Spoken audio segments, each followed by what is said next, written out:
Então, depois a gente vai ter que ver essas unidades de medidas aí para que vocês tenham conhecimento também de quando a gente tem que converter, né? De polegadas, por exemplo, para milímetros, para polegada, e assim por diante. Então, uma dessas unidades que vocês vão mais utilizar vai ser milímetros, tá? Logo após este início da evolução tecnológica, tribos bárbaras invadiram a Europa, fazendo com que o homem retrocedesse 10 séculos. Muitos sistemas de medição foram esquecidos ao longo daqueles anos de escuridão. Então, por causa de guerra e tudo mais, a gente acaba tendo alguns problemas, né, gente? Na evolução aí. Então, aqui mostra um pouco da evolução, como é que foi, né? O aprendizado do homem, né? Depois passou por aquele tempo ali preto ali, né? A escuridão que eles chamaram ali, sem aprender, a desaprender, na verdade. Tá? Para alguns povos antigos, as medições adquiriram caráter sagrado, chegando a ser conservadas em templos, como em Roma, onde foram guardadas no Capitólio. Então, tem alguns instrumentos de medidas que foram guardados em alguns lugares aí importantes aí da Europa, tá? Principalmente na Europa. Na França, então, teve o melhor, a medida que mais a gente tem como referência hoje, tá? Isso já faz um tempinho aí, 1800 e pouco. A padronização e a unificação de unidades de peso e medida foram decretadas pelo primeiro imperador da dinastia Qin, 221 a 206 a.C. Qixiang, nossa, falei Chihuahua, eu acho, durante a unificação do seu império, como uma medida importante para consolidar seu novo poder estatal, centralizado. Tem alguém...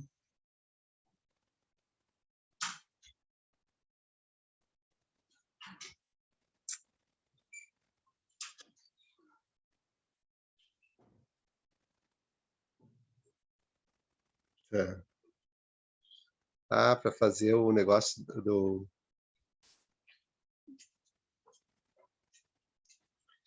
sim. Pessoal, tem que fazer ali com se fosse de maior, né? Para poder usar o zoom ali. Verdade.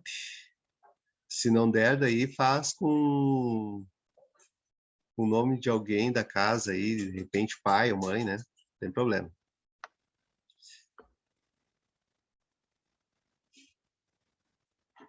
Para uniformizar as medidas em certos negócios, o rei Eduardo I da Inglaterra, em 1305, decretou que fosse considerada como 1 polegada a medida de 3 grãos secos de cevada, colocados de lado a lado, né? Um grãozinho de cada lado. Diversas iniciativas foram tomadas para racionalizar as diferentes medidas, mas por falta de orientação acertada, nenhuma delas logrou sucesso. Essa situação é ilustrada pela tentativa de padronizar uma unidade para ser utilizada nos comércios de tecidos. A unidade de comprimento escolhida foi o comprimento do antebraço humano até a ponta do dedo indicador. Do antebraço, então a gente usava a braça, tá, gente? Somente no final do século XVIII, a Academia de Ciências de Paris patrocinou um novo movimento em favor da uniformização que deu origem ao sistema métrico decimal. Esse que é o sistema importante para nós, tá, gente? Por volta de 1790, a Academia de Ciências de Paris, buscando uma unidade de referência que não dependesse da estrutura da família real, definiu o metro. O metro era, então, baseado no meridiano da Terra, tá? Que passa por Dunkerque e valia 40 milhões, né, avos do seu comprimento, tá? Como é que é? Ali é 4 decimais, décimos, tá? De um quarto de meridiano, tá, gente? Então, um quadradinho desses aqui, né? 40 decimais, tá? 40 decimais. Um quadradinho desse aqui, ele representava 1 metro. 1 metro de comprimento, tá? Um super dividido ali para poder chegar nesse tamanho hoje que a gente conhece por metro, por 1 metro, né? Em 1837, foi mais ou menos ali, eu falei 1800, né? 1837 foram refeitos os cálculos, obtendo os valores um pouco diferentes. E a definição do metro passou a ser a distância medida à temperatura do gelo fundente. Olha só, gente. Então tem que ser com a medida, esse material, né, que eles utilizaram, ele tinha que estar bem frio, ele não pode sofrer nenhum tipo de dilatação, ele não pode expandir, né? Como antes usavam aquele pedaço de pedra, né, de granito, agora eles estão usando um metal, certo? E para não ocorrer o desgaste que nem ocorria antes, né?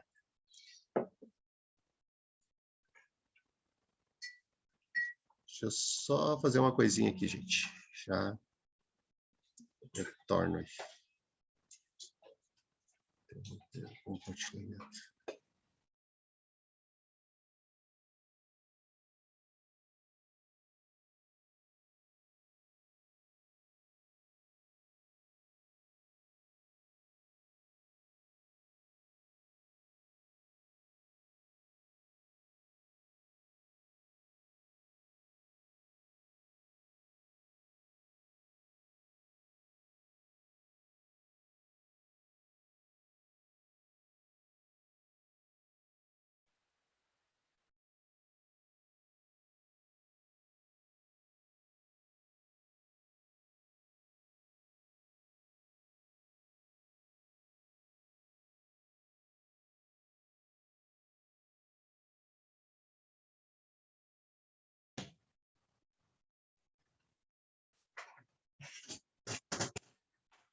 Trocar de lugar aqui um pouquinho, gente. Beleza.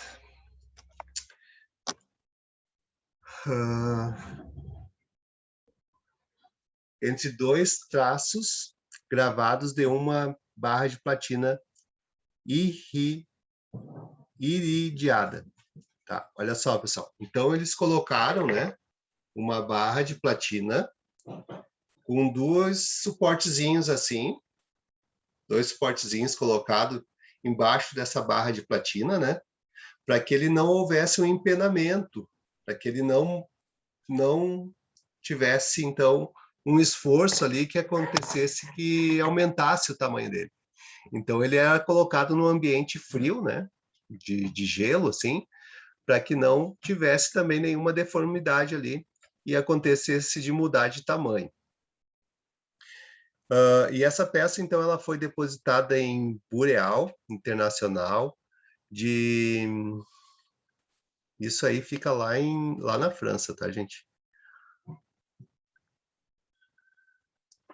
Então, a primeira Conferência Geral de Pesos e Medidas de 1889, esta barra estando numa pressão normal e apoiada sobre rolete nos pontos de deflexão mínima. Então, acontecia que estava nesses suportezinhos que eu falei para vocês, para que ele não tivesse nenhuma diferença em sua medida depois, né? Em 1837 foram refeitos os cálculos obtendo-se valores um pouco diferentes, e a definição do metro passou a ser a distância medida, a temperatura de gelo, que é a mesma coisa. Não. Ué, por que não vai? Com o tempo,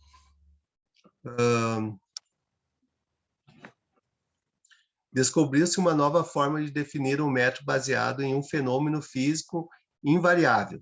Em 1960, o metro passou a ser o espaço equivalente a 1.670.763,73 comprimentos de ondas do raio alaranjada da lâmpada de vapor de Kryptônio, de 86. Isso significa o seguinte, pessoal, que a velocidade que o ponto, de um ponto, né, ele percorre na velocidade da luz, tá, gente? Então, na velocidade da luz, esse ponto de luz, né, ele percorre nesse instante aí, nesse momento aí. Então, foi dado como se fosse 1 metro também, tá? Sendo equivalente ao espaço percorrido pela luz no vácuo. Então, ele é no vácuo. Em 1/299,792,458 segundos. Então, nesse tempo, né? Nesse tempo, no vácuo, a luz percorre 1 metro, certo? Essa é a distância. Então, essa definição é válida atualmente. Então, hoje, é isso que a gente tem como referência, né? Da medida de 1 metro. Deixa eu só... Eu já...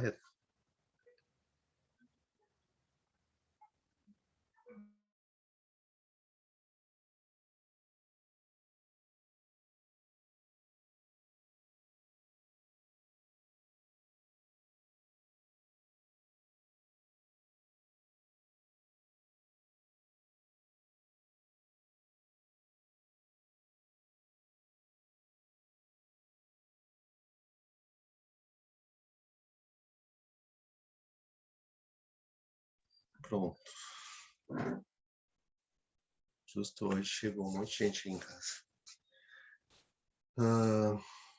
Vamos lá.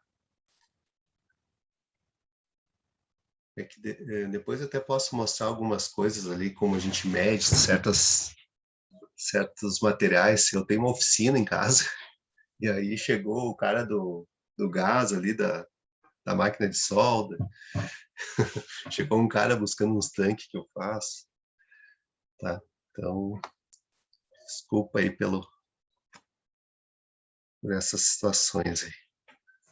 Então, depois no Brasil, tá, gente? Através da Lei Imperial número 1157, em 26 de junho de 1862, Dom Pedro II colocou o Brasil como uma das primeiras nações do mundo a adotar oficialmente o sistema métrico decimal. Nossa, 1862. Não foi tão assim o primeiro, tá, gente? Olha só, já era mais lá por 1837, né? A gente viu ali que já se fazia a padronização, né? Então não foi tão cedo também, né? Demorou uns 30 anos quase para que se fosse estabelecido então o sistema métrico aqui no Brasil. 10 anos mais tarde, pelo decreto número 5089, de 18 de setembro de 1872, lá se foram mais 10 anos, foram expedidas instruções provisórias para execução da lei. O decreto número 5169, de 11 de dezembro do mesmo ano, regulamentou sua aplicação, cabendo às prefeituras incumbência de calibrar e fiscalizar os pesos e medidas. Viram como é importante, então, gente, desde aquela época, né? A gente já tinha esse problema aí de calibrar também as medições, né? É como se tivesse já feito, naquela época, um código do consumidor, tá? Hoje, tu vai lá comprar, vamos supor, 1 metro de fio de cobre, né? Para fazer uma instalação elétrica, sei lá. Tu vai lá, tu quer 1 metro, tu não quer 80 centímetros, né? Tu quer os 100 centímetros. Então, já se foi feita uma aferição, né? Dessas máquinas, quando a gente vai comprar também, sei lá, vai comprar queijo na padaria e tu quer 1 quilo, tu quer meio quilo, tu quer 200 gramas, 300 gramas, tu não quer que saia fora dessa medida, né? Então, foi feita essa incumbência aí nas prefeituras, né, de calibrar e fiscalizar o pesos e medidas. Essa legislação deixou de ser cumprida por ter se tornado obsoleta e anacrônica, diante do processo da indústria mecânica, sempre aperfeiçoando e criando novos tipos de medidas e instrumentos de medir. A indústria, então, precisou muito disso aí, né, para poder garantir a qualidade e garantir o tamanho dos padrões das peças do produto, né? Surge a nova lei metrológica nacional, através do decreto número 592, em 4 de agosto de 1938, regulamentada pelo decreto 4.257, de 16 de junho de 1939, completando assim a legislação de peso e medida. Em 1961, o Conselho de Metrologia foi responsável pela criação do Instituto Nacional de Pesos e Medidas, o INEP, que implementou a Rede Nacional de Metrologia Legal.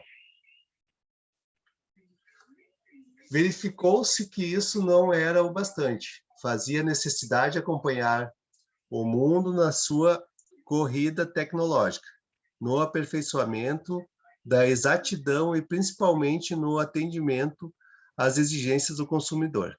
Precisava-se de qualidade. Tá? Então, aquilo que eu falei, né? Existem cargos aí nas empresas, né? O CQ, que a gente chama, que é a pessoa responsável pelo controle de qualidade, né? A pessoa que vai lá, vamos supor, eu trabalho lá na Marco Polo, tá, gente? E aí, lá tem o pessoal da qualidade, então eles vão ver se o ônibus vai sair ok, né? Vai para o selo, a última etapa lá do ônibus vai para o selo, para eles fecharem o ônibus, né? Deixar ele seladinho para poder mandar para o cliente. Então, quando chega lá, o CQ vai olhar tudo que tem de problema, né? Para não ir com problema lá para o cliente. Então, ele vai ver se a tinta está ok, se a pintura está ok, se os assentos estão ok, dentro daquilo que o cliente pediu. Eles vão ver também se tem algum, sei lá, uma bateria, por exemplo, né? A bateria às vezes vem com contato ali um pouquinho quebrado ali, que bateu alguma coisa ali, já não pode ir assim com aquele contato quebrado, então vai lá e troca a bateria por uma que esteja inteirinha.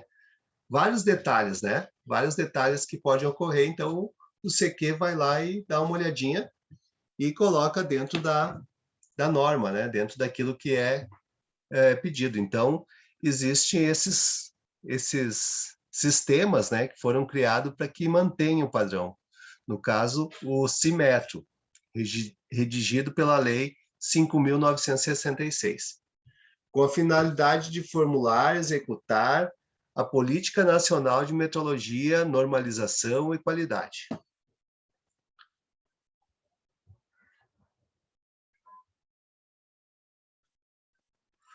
Os órgãos normativos criados neste novo sistema é o Conselho Nacional de Metrologia, Normalização e Qualidade Industrial, o CONMETRO, com a responsabilidade de assegurar a uniformidade e a racionalização das unidades de medidas utilizadas no país, fixar critérios e procedimentos para certificação de qualidade e também para aplicação de penalidade nos casos de infração à legislação, entre outras atribuições. Então, depois o Inmetro, que é o que a gente mais conhece, né, gente? Foi também criado pela aquela lei do Instituto Nacional de Metrologia, Normalização e Qualidade Industrial, o Inmetro, com os órgãos executivos vinculados hoje no Ministério da Indústria, do Comércio e do Turismo. Então, quando a gente quer certificar que algo está dentro do padrão, né? A gente vai, vamos supor, comprar um fogão, por exemplo, né? E saber se ele está dentro das normas, vem um selo nele, né? Ou uma geladeira, sei lá, alguma coisa, um utensílio doméstico, vem um selo, né? Do Inmetro em todos esses produtos para a gente saber se está dentro dos padrões exigidos, né? Só o Inmetro para liberar esse esse produto para venda, né?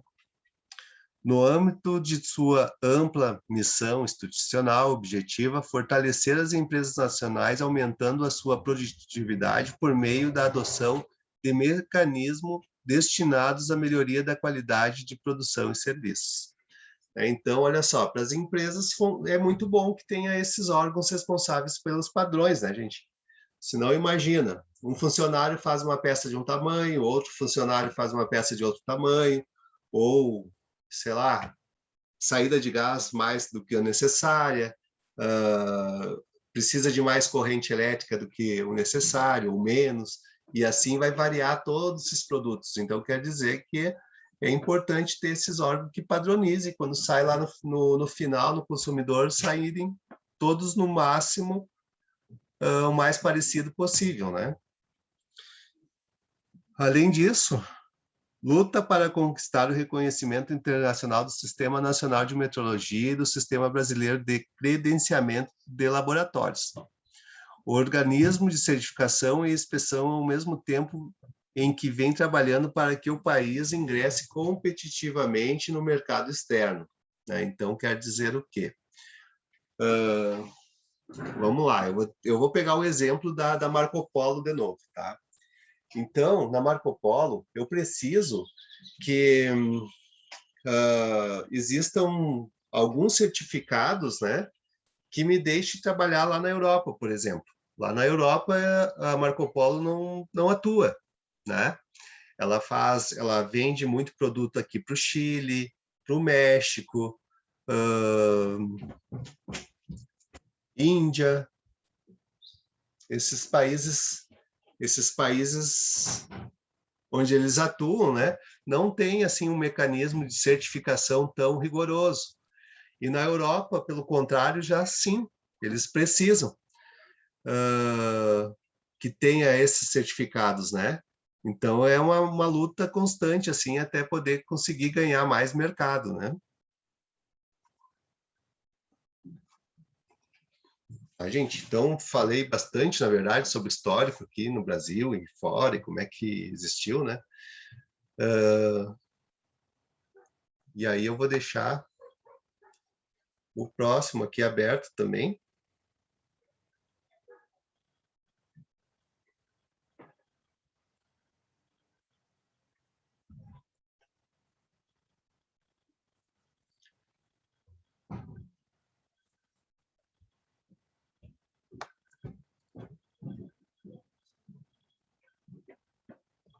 Deixa eu só conferir se esse aqui tem algum exercício aqui.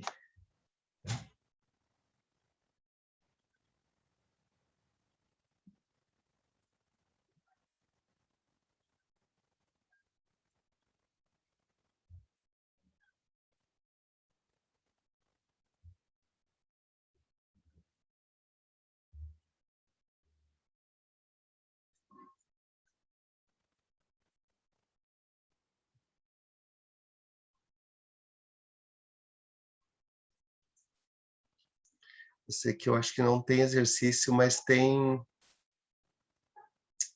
tem aqui uns exemplos que eu quero que vocês leiam, tá? Esse artigo aqui agora. E se puderem fazer esses exercícios que estão aqui, tá? No caderno. Lá no final vai vir toda a parte ali de explicando ali como é que é, né? Aqui os múltiplos e submúltiplos do metro, tá? Essa tabelinha é importante aqui que vocês entendam ela, tá? Depois eu vou fazer um exercício com vocês isso aqui. Então eu vou dar assim, ó, vamos botar aqui 9 10 até as 9h45 que vocês fazem o intervalo, né? Então até 9h45 para vocês fazerem no caderno, colocar no caderno de vocês esses exercícios que aparecem aqui como exemplo, ó. Deixa eu voltar aqui. Daqui em diante, ó. Essa aqui é a página 10, se eu não me engano, tá? Página 10. Então, aqui vai aparecer alguns exemplos, ó. Então, com a leitura, vocês vão entender, ó. A polegada fracionária, né? Aqui vocês vão chegar até aqui. Vai ter 25,4. Então, quanto que é 2 polegadas? 2 polegadas é 2 vezes 25,4. Então, a gente está mudando ela para milímetros, tá? Então, aqui ela vai ficar 50,8 milímetros. 3 oitavos. Tá aí como vocês já fizeram aquela parte de matemática básica aqui, ó. 3 oitavos. 3 vezes 25,4, multiplica, divide por 8, tu vai ter isso aqui em milímetros, tá? Então, eu gostaria que vocês colocassem esses cálculos da página 10 até a página 12, acho que vai aqui, 10, 11, 12, não. Até a página 11 aqui no caso, vocês colocassem no caderno, tá, gente? Vocês copiassem isso daqui e colocassem no caderno, certo? Até umas 9h45, daí depois a gente faz o intervalo e a gente continua aqui a aula 1 ainda de metrologia. Pode ser? É só copiar, professor. Isso, só copiar essa parte aqui, tá? Das conversões aqui. Não precisa me mandar, mas tem que estar copiado no caderno. Eu vou querer depois uma fotinho daí no WhatsApp, certo? Não precisa mandar pelo SAP.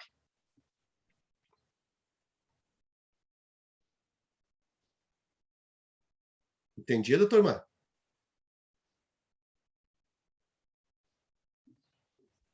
Sim? Não? Sim, senhor. Beleza. Então tá. Vai encerrar essa live aqui. Daí eu entro de novo com o mesmo link às 10 horas, tá?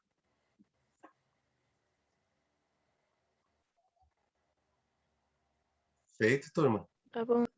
Falou, até daqui a pouco.